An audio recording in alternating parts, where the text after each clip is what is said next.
Hi class, today we are going to talk about how adoption is portrayed wrong in the media. Yes, Jeremy? Why do we need to learn that? Media often portrays adoption as a bad thing, which is mostly not the case. Take a look at the screen for the common misconceptions of adoption in the media. Can we have examples, please? Think about in the hit television show, The Fosters, Anna, the mother of the twins, is a deadbeat drug addict. Granted, many birth parents feel as if they are unfit parents. This show insinuates that all adoptions are for that reason. But shows shouldn't do that.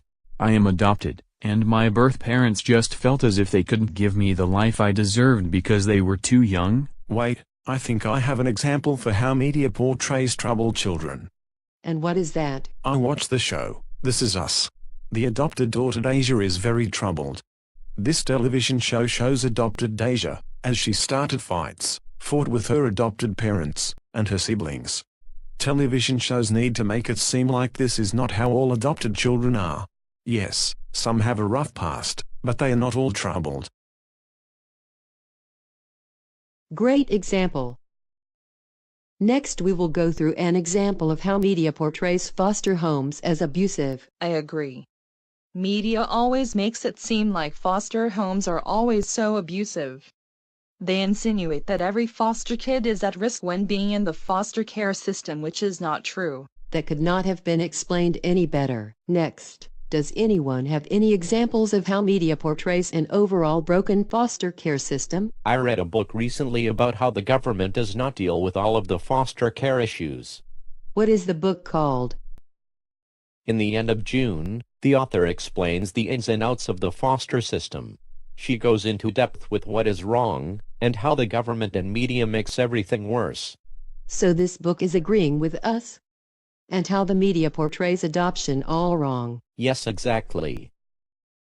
Nice example. We need to cover one more topic. It is corrupt facilitators. Can you guys think of a well-known example? Maybe a movie that we all have seen? What about the movie Annie? Great example. Can you explain further? Mrs. Hannigan was a corrupt facilitator who did not treat her foster kids properly. They were not fed, they acted like servants, and were overall miserable because of Mrs. Hannigan. How does that make you guys feel? I do not think it is right. I get that all foster parents cannot be great, but they are not as how movies make them out to be. It is over-exaggerated usually. Now that we learned how media wrongfully portrays adoption, what can media as a whole do to fix this? If media is going to portray adoption as something that is not always right, they should make service announcements saying their accusations do not apply to all aspects of adoption. I also think there should be more positive spins on adoption in media today. Adoption is usually viewed as something bad. There should be more positive outlooks and real stories. I am glad you all understand and have great ideas on how media should change.